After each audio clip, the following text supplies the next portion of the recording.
Hi, third grade Falcons. It's me, Miss Lands, and today I am making a video for you from my backyard. I thought I'd take you outside today uh, for learning about finding equivalent fractions. You should have already previously watched the videos on fractions, fractions on a number line, and now equivalent fractions. Equivalent fractions, we previously learned in the part one video, tells us what they look like and how to check them. This video is going to show us how to create or find equivalent fractions. So we'll do a quick review and then we'll go right into two strategies that we have for finding equivalent fractions. First of all, it's important that you remember what equivalent fractions are. There are two different fractions, or can even be more than two, but they're different fractions that have the same value. They're actually talking about the same amount of stuff. You can refer to this anchor chart. It's in the week 4 packet, or it's also in the online assignments, and you can refer to this. Many of the items on here are things that are shared in the equivalent fraction video, so they might be a good reminder to you. All right. So previously we talked about fraction models, as you can see here on your screen, and the fraction models showed us that they have the same amount, and that was they were giving us those models and we were able to use those to see, or they were giving us those numbers and we were creating the models to check to see was the same amount filled in. So we can see on this example that these two orange pieces actually did have the same amount of space as these four orange pieces. It was just that these pieces got cut up a little bit more than the two pieces over here. And same down here. Think about, I like to think of the circles as pizzas. So your pizzas may have gotten cut into more slices, but ultimately we found that they took up the same amount of space. This is an important strategy because this is going to be one of the strategies that we're going to use moving forward into our finding equivalent fractions. Okay. Uh, so for our equivalent fractions, we are going to use our models to find some. So here's our first example. First thing they want us to do is find an equivalent fraction. So they gave us 1/3, and we have to find what's equal to that that has sixths. So what if instead of having 3 total pieces, I had 6 total pieces? To help me solve this, I am going to use my scratch paper. So I'm going to turn you. And we're going to use this scratch paper to work out that problem. So it gives us 2 fractions. So we're going to make 2 models. When you're making your models, it's important that you're making them the same size. It doesn't matter what shape or size you are making the hole, but you want both holes to be equal, so that way you know you're judging them equally when you're doing a comparison. Okay. So one we know was going to be 1/3, and the other one was blank sixths. So using those, we can do 2 models, and the first one should be broken into 3 pieces. Our 3 pieces, we're just going to have to eyeball the best we can to find an equal way to break those up. For sixths, I find it's easiest. You can either break it into 2 pieces and break each of those into 3, or you can break it into 3 pieces and break each of those into 2. So that way you have 2, 4, 6 pieces. All right, now that we have the denominators drawn out in our 2 models, now we can look at the numerators. In this numerator, we had 1 piece. So I'll color in that 1 piece. And then we have to find out what the numerator is for this bottom. We need to find it. So just like we did on our number line, we're going to match or line them up. Looking at that line where that falls, I can see that I have 2 pieces of those 6 in order to be equal to that 1 piece of third. So I know now that 1/3 is equivalent or equal to 2/6. And I found that out by drawing the models, starting with the one that I knew all the important information and then matching it up. I knew there was 6, so I did 6 pieces. Okay. So this is one of the strategies, using models to solve. Okay.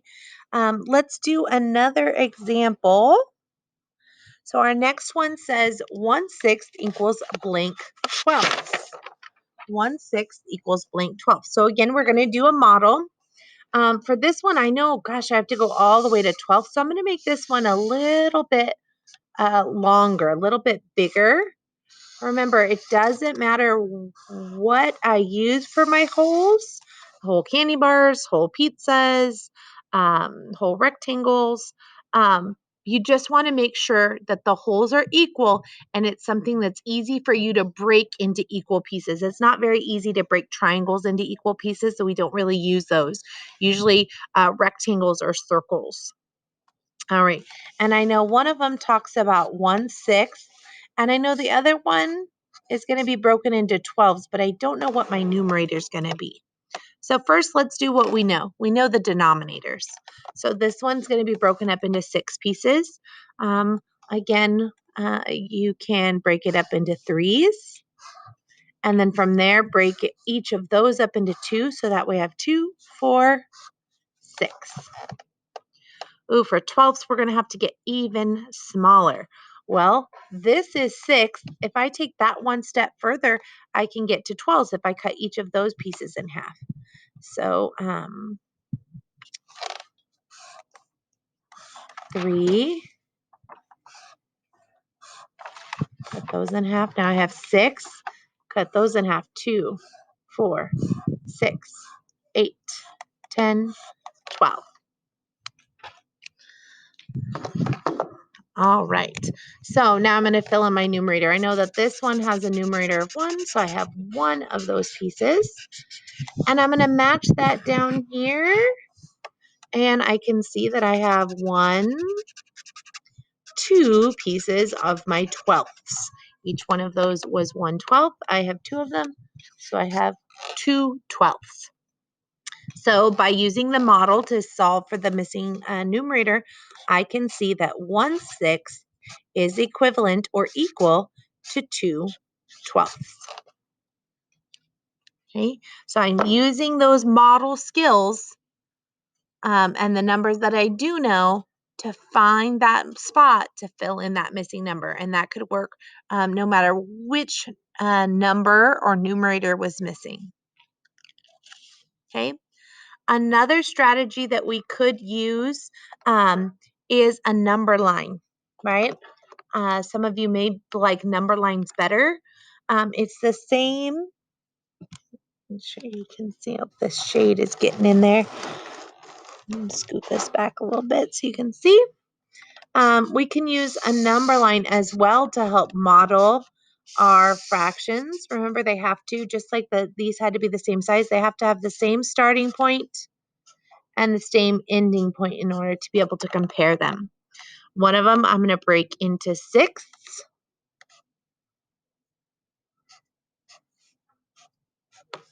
So at this time I broke it into half, and then I broke this side into 1, 2, 3, and this side into 1, 2, 3. So I can do that over here, half, and I have to get this to be 6. So I can break it into 1, 2, 3, and then cut each of those in half. Break this into 3, and then cut each of those in half. That way I ended up with 6 on each side. It's the same strategy, though. You're just using a different type of model. So here we were talking about 1/6, right? And that would be equal. These were each 12ths, and I go from 0, 1/12, 2 12ths. Okay, so 1/12 was equal, or sorry, 1/6 was equal to 2 12ths. So using a model or a number line, a fraction number line, will help you line those up. Line those up. For our next one, I'll use a slightly different model as well, but still using that same model strategy. The next question is a little bit different. because this next one doesn't give us a numerator or a denominator. It says identify two fractions that are equivalent to 1/3.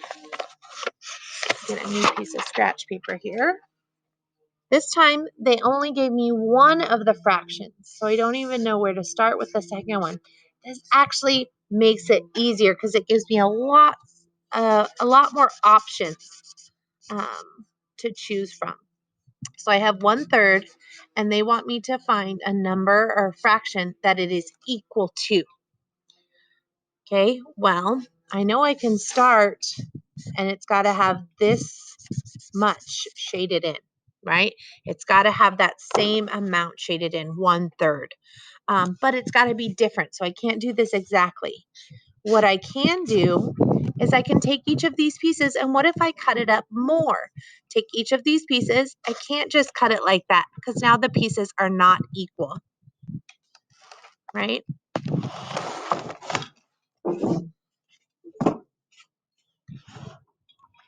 Now the pieces are not equal. So what I need to do is if I cut one piece in half, I need to make sure I cut all of them in half. All right, now I have equal pieces.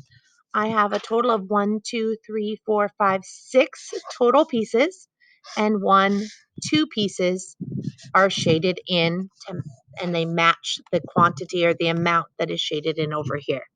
So by building my own model, I have found that 1/3 is equal or equivalent to 2/6, right? And I can take that another step further. I can take that 2/6, right? That 2/6. And if I want to find another equivalent fraction, I can split those in half also. Each of those pieces gets cut in half. Now I have 1, 2, 3, 4, 5, 6, 7, 8, 9, 10, 11, 12 pieces. And there are 1, 2, 3, 4 pieces shaded in.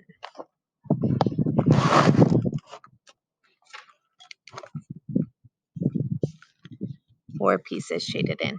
So these fractions are all equivalent. We have 1/3, 2/6, and 4/12. Those are all equivalent. And what I did was I took the fraction that they gave me and I just cut it up into more pieces. I had to keep the pieces equal with each other, right? But I cut each piece in half to make sure I was keeping the pieces equal and fair. All right. So that was some examples of strategy number 1, using models.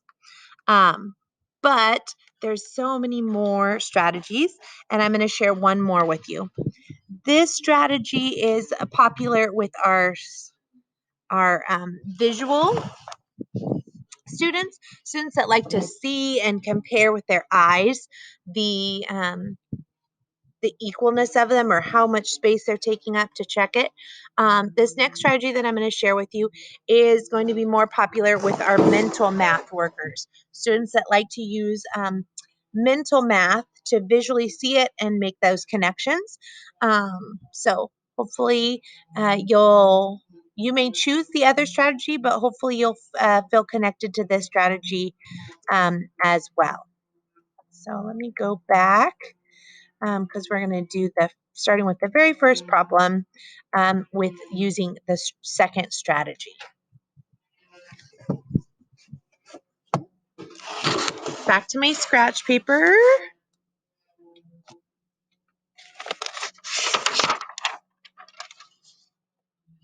Okay, so instead of using the model, when I see that 1/3 is equal to blank sixths, and I look at those, I'm going to look for a mathematical connection, either multiplication if the if the denominator is getting bigger, and multiplication, or if the number was getting smaller, I would use division. So in this case, the denominator is getting larger. So I'm going to look at how are these connected? What can I multiply by to get 6? Hopefully that popped in your head fairly quick. The answer is 2. 3 times 2 equals 6. Now, whatever I do to the bottom, I need to do it to the top as well to make sure I'm keeping these fractions equal. To keep this fraction equivalent to what I'm making over here, whatever I do to the bottom, I also have to do to the top. So 3 times 2 is 6. 1 times 2 is 2. And if we look back at the fractions that we did previously, we'll see that that's what we came up with on our model as well. Our model also had 1/3 equaling 2/6 in model form. Okay. We can do this strategy for the next problem as well. So the next problem was 1/6 equals blank 12ths. 1/6 equals blank 12ths. So again, looking to see how are these numbers connected. Remember, we're using multiplication or division because we're cutting it up a certain number of times. Times is multiplication. So how can I get, what can I multiply 6 by to get 12? Hopefully that popped into your head fairly quickly. 6 times 2 is 12. So whatever I do to the bottom, I must do to the top. 1 times 2 is 2. So I end up with 2/12. 2/12, which is what I did before as well. Okay, so using these connections instead will help you do mental math. If you're not a mental math person, if these numbers are not making sense to you, why is she just multiplying by 2? If you're not seeing the connection between the 6 and the 12, that's okay. Draw out that model to visually see your fractions and see what they're talking about. This is the next step, but if you're not to that point yet, that's okay. Do the strategy that works best for you. Okay, and you might say, well, Miss Land, what happens when they don't give us that number? When they don't give us a number that we have to see the connections for, that's okay too. That kind of gives you, as I said earlier, more options. So if I'm trying to find two other fractions that equal 1/3, okay, I can simply pick which number I want to multiply by. I can multiply.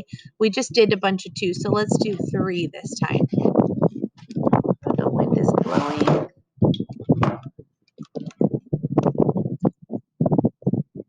Okay.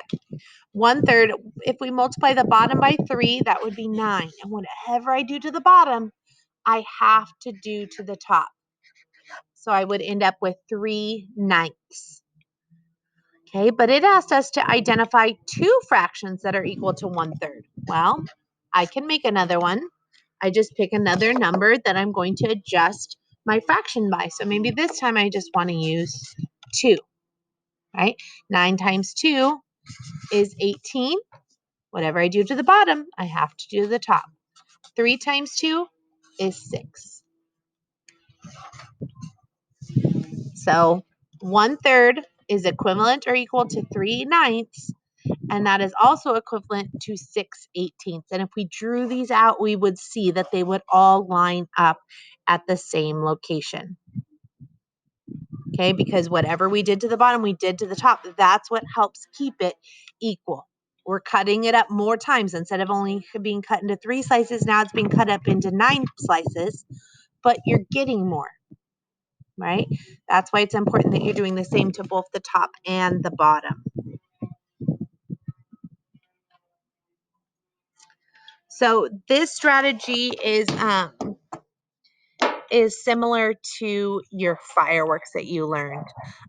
Using your fireworks, and I still, once you find your equivalent fractions, I still want to encourage you to check your work the way that you learned in the first 2 videos.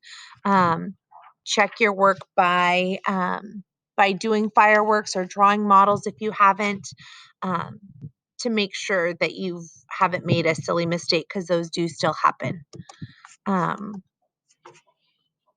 So to review some of the strategies, some of the different ways you can draw the model if that's what you're choosing to do. We have boxes or circles, number lines or fraction strips. We also have that multiplying, finding the connection between the denominators, and cross multiplying or doing our fireworks to check our answer. I hope that this video has helped you for this week. If you have any questions or anything that you're unsure of, please reach out to your teachers. I know they're excited to hear from you and learn from you. You can also watch this video back if you need to, or go back and watch the previous equivalent fractions or basic fractions or fractions on a number line video. Those are all available to you anytime you would like. Thank you for listening. I hope you've learned, and have a great day.